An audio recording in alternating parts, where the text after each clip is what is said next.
So, I was getting a glass of water last night before I went to bed. Nice glass of water with a few ice cubes. And I looked at those ice cubes, and I thought about the lifespan of those ice cubes.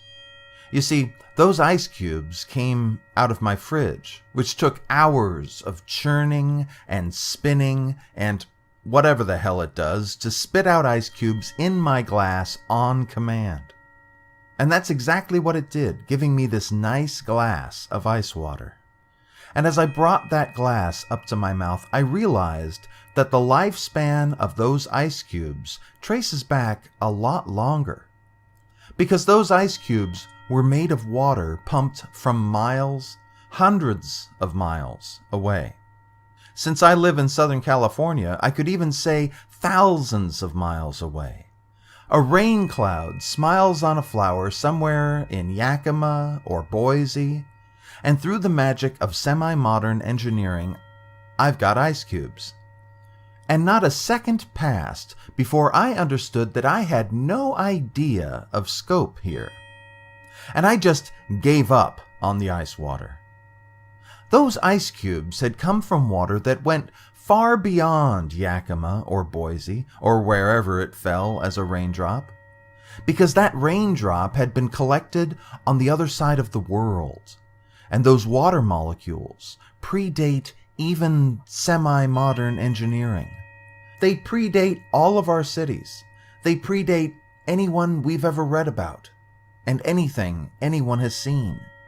They were old when the first creature walked, and that very same water was imbibed then, too. And it passed through their bodies, and it evaporated, and it froze, and it eroded, and it shimmered, and it cleaned ecosystems, and it hit umbrellas, and maybe just things that looked like umbrellas, until it fell on that flower and took a ride to my ice maker.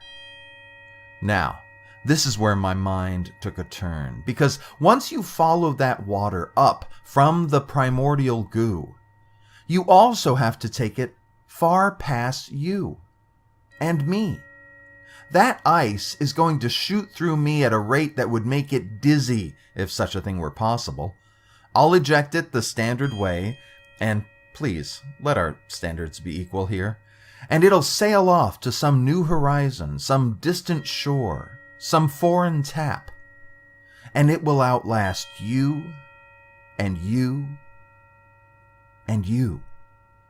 It will be around long after all of your children turn into little old people. It will pass through no type of creature you've ever heard of, and that will be right here on Earth. It will bathe the flesh of people we probably wouldn't recognize, who worship deities of one type or another you've never heard of before, who use currency more valuable than anything you have, own technology so much better than yours, it'd make you sick. Everything will pass before and behind and beneath and all around that water until it has passed as well. And through this glass of water, we are given an incredible gift.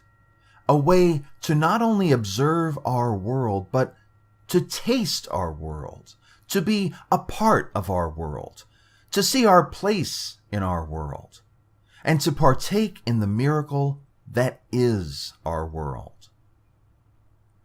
What more do you need?